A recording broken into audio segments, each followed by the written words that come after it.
राधे राधे मित्रों, भगवती गीता का तीसरा अध्याय हमें देता है जानकारी गर्भस्थ जीव का स्वरूप तथा गर्भ में की गई जीव की प्रतिज्ञा, विषय भोगों की दुख मूल्यता तथा देवी भक्ति की महिमा के बारे में। तो चलिए शुरू करते हैं भगवती गीता का तीसरा अध्याय। हिमालय बोले, हे शिवे, यह पंचभूतात्मक देह ही दुख का कारण है, क्योंकि उससे विलग जीव दुखों से प्रभावित नहीं होता। माता महेश्वरी, जिस देह को प्राप्त करके ये जीव पुण्य कार्य करके स्वर्ग प्राप्त करता है, वह यह देह किस प्रकार उत्पन्न होती है और यह जीव पुण्य के क्षीण हो जाने पर पुनः पृथ्वी पर किस प्रकार उत्पन्न होता है। यदि आप मुझ पर कृपा रखती हैं तो इन बातों को शीघ्र ही विस्तार पूर्वक मुझे बताइए। श्री पार्वती जी बोली, पृथ्वी, जल, अग्नि, वायु और आकाश, इन्हीं पंच महाभूतों से यह देह निर्मित है, इसीलिए ये पांच भौतिक कहा गया है। उन पांचों में पृथ्वी तत्व तो प्रधान है और शेष चार की उसके साथ सहभागिता मात्र है। गिरिराज, यह पांच भौतिक देह भी चार प्रकार का कहा गया है, जिसे मुझसे समझ लीजिए। अंडज, स्वेदज, उपदज और जरायुज, ये उसके चार भेद हैं। महाराज, उनमें पक्षी, सर्प आदि अंडज है, मशक यानी मक्षर आदि स्वेदज है, वृक्ष, झाड़ी आदि सुषुप्त चैतन्य वाले उपदज है और मनुष्य, पशु आदि जरायुज है। शुक्र, रज आदि से निर्मित देह को जरायुज समझना चाहिए। पुनः उस जरायुज को भी पुरुष, स्त्री तथा नपुंसक भेद से तीन प्रकार से जानना चाहिए। पर्वतराज, शुक्र की अधिकता से पुरुष, रज की अधिकता से स्त्री तथा उन दोनों की समानता से नपुंसक होते हैं। अपने कर्मों के वशीभूत जीव ओस कणों से संयुक्त होकर पृथ्वी तल पर गिरने पर धान्य के बीच पहुंचता है। वहां रहकर चिरकाल कर्म भोग करता है। पुनः जीवों के द्वारा उसका भोग किया जाता है। तदनंतर पुरुष के देह में गुह्येंद्रियों में प्रविष्ट होकर वह वीर्य रूप में हो जाता है। उसी कारण से वह जीव भी वीर्य में सन्निविष्ट हो जाता है। महामते, तत्पश्चात ऋतुकाल में स्त्री के साथ पुरुष का संयोग होने पर वीर्य के साथ ही साथ वह जीव भी माता के गर्भ में पहुंच जाता है। राजन, रजो धर्म के चौथे दिन स्त्री ऋतु स्नान करके शुद्ध होती है और उस दिन से लेकर के 16वें दिन तक ऋतुकाल कहा गया है। हे पर्वत श्रेष्ठ, विषम दिनों में समागम करने से स्त्री और सम दिनों में समागम करने से पुरुष की उत्पत्ति होती है। ऋतुस्नान की हुई कामार्त स्त्री जिस मुख का दर्शन करती है, उसी की मुखाकृति की संतान जन्म लेती है। अतः स्त्री को उस समय अपने पति का मुख देखना चाहिए। महामते, वह वीर्य स्त्री के योनि स्थिति रज से मिलकर के एक दिन में कलल बन जाता है और वही कलल अत्यंत सूक्ष्म झिल्ली से पूर्णतया आवृत होकर 5 दिनों में बुलबुले के आकार का हो जाता है। अत्यंत सूक्ष्म आकार की जो चमड़े की झिल्ली होती है, उसे जरायु कहा जाता है। चूँकि उसमें वीर्य तथा रज का योग होता है और उसी से गर्भ उत्पन्न होता है, इसीलिए उसे जरायुज कहा गया है। तत्पश्चात 7 रातों में वह मांसपेशियों से युक्त हो जाता है और फिर एक पक्ष में वह जो पेशी होती है उसमें रक्त प्रवाह होने लगता है। तत्पश्चात 25 रातों में देह के अवयव अंकुरित होने लगते हैं। हे महामते, 1 महीने में क्रम से स्कंद, गर्दन, सिर, पीठ और पेट, ये 5 प्रकार के अंग निर्मित हो जाते हैं। दूसरे महीने में हाथ और पैर हो जाते हैं। तीसरे महीने में अंगों की सभी संधियां उत्पन्न हो जाती हैं। चौथे महीने में सभी अंगुलियां बन जाती हैं और उसी महीने में उसके भीतर जीव की अभिव्यक्ति हो जाती है। तब माता के उदर में स्थित गर्भ चलने भी लग जाता है।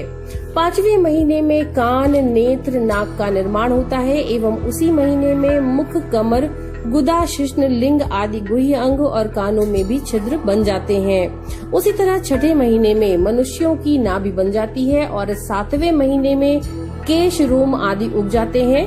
8वें महीने में गर्भ में सभी अवयव स्पष्ट रूप से अलग अलग बन जाते हैं। इस प्रकार से जन्म के पश्चात उगने वाले दाढ़ी, मूंछ और दांत को छोड़कर के बाकी के सभी अंग क्रम से निर्मित हो जाते हैं। 9वें महीने में जीव में पूर्ण रूप से चेतना शक्ति आ जाती है और वह उदर में स्थित रहकर माता के द्वारा ग्रहण किए गए भोजन के अनुसार वृद्धि को प्राप्त होता है। वहाँ पर अपने जन्मांतर के कर्मों के अनुसार घोर यातना को प्राप्त करने से वह जीव खिन्न होता है और अपने पूर्व जन्म में अपने शरीर से किए गए कर्मों को याद करके अत्यंत दुखी हो जाता है। माता के गर्भ में इस प्रकार का कष्ट प्राप्त करके भी जीव बार बार पृथ्वी पर जन्म लेता रहता है। गर्भावस्था में वह जीव मन में यह सब सोचकर स्वयं से बात करता है कि मैंने अन्याय पूर्वक धन कमाया और उससे अपने कुटुंब का भरण पोषण किया, किंतु दुर्गति का नाश करने वाली भगवती दुर्गा की आराधना नहीं की। अब यदि गर्भ के दुख से मुझे छुटकारा मिल जाए तो मैं पुनः महेश्वरी दुर्गा को छोड़कर विषयों का सेवन नहीं करूंगा और सर्वदा समाहित चित्त होकर के भक्ति पूर्वक उन्हीं का पूजन करूंगा। पुत्र स्त्री आदि के मोह के वशीभूत होकर तथा सांसारिकता में अपने मन को आसक्त करके मैंने व्यर्थ में ही अनेक बार अपना अहित कर डाला है। इस समय उसी के परिणाम स्वरूप मैं ये असहनीय गर्भ दुख भोग रहा हूँ। अब मैं पुनः सांसारिक विषयों का सेवन नहीं करूँगा। इस प्रकार अपने कर्मानुसार अनेक प्रकार के दुखों का अनुभव करके वह जीव अपने अंगों में मेदा तथा रक्त लपेटे हुए और झिल्ली से आवृत होकर प्रसव वायु के वशीभूत योनि के अस्थि यंत्र से पीसा जाता है। वह सा उसी प्रकार योनि मार्ग से बाहर निकलता है जैसे पातकी जीवन नरक से निकाला जाता है। तदनंतर वह जीव मेरी माया से मोहित होकर उन दुखों को भूल जाता है और कुछ भी न कर सकने की स्थिति को प्राप्त होकर के मांस पिंडज की भांति स्थित रहता है। जब तक कफ आदि से उसकी सुषुम्ना नाड़ी अवरुद्ध रहती है तब तक वह स्पष्ट वाणी बोलने में तथा चल फिर सकने में समर्थ नहीं होता और देवयोग से जब वह कुत्ते बिल्ली आदि दाढ़ युक्त जंतुओं से पीड़ित होता है तब स्वजनों द्वारा उसकी सम्यक रक्षा की जाती है। बाद में स्वेच्छया कुछ बोलने लगता है और दूर दूर तक चलने भी लगता है।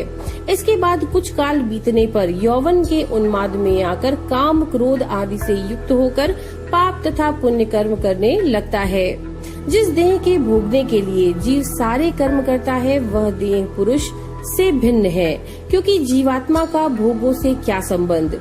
प्रति क्षण आयु का शरण होता है और वह हिलते हुए पत्ते पर स्थित जल कण की भांति क्षण भंगुर है। महाराज, विषय वासना संबंधी सभी सुख स्वप्न के समान प्रतीति मात्र हैं, फिर भी जीव के अभिमान में कोई कमी नहीं होती। मेरी माया से मोहित हुआ जीव ये सब नहीं देखता। वह भोगों को शाश्वत समझकर केवल उन्हें ही देखता है और भूधर आयु के पूरा हो जाने पर काल जीव को अकस्मात उसी भांति ग्रस लेता है जैसे सर्प अपने पास आए हुए मेढक को क्षण भर में ग्रस लेता है। महान कष्ट की बात है कि ये भी जन्म व्यर्थ बीत गया और इसी प्रकार दूसरा जन्म भी व्यर्थ ही चला जाता है। विषय भोगों का सेवन करने वालों का उद्धार होता ही नहीं। अतः आत्म तत्व का विचार करके वासनात्मक सुख का परित्याग कर शाश्वत ऐश्वर्य की प्राप्ति की कामना करते हुए मेरी उपासना में तत्पर रहना चाहिए, तभी ब्रह्म से स्थिर संबंध बनता है। अपनी आत्मा को देह आदि से पृथक निश्चित तथा मिथ्या ज्ञान जनित देह आदि की ममता का त्याग कर देना चाहिए। यदि आप सांसारिक दुखों से छुटकारा चाहते हैं तो एकाग्र चित्त होकर भक्ति पूर्वक मुझ ब्रह्म रूपिणी भगवती की आराधना कीजिए। इति श्री देवी पुराणे भगवती गीता श्री पार्वती हिमालय संवादे तृतीयो अध्याय। नमो नारायण।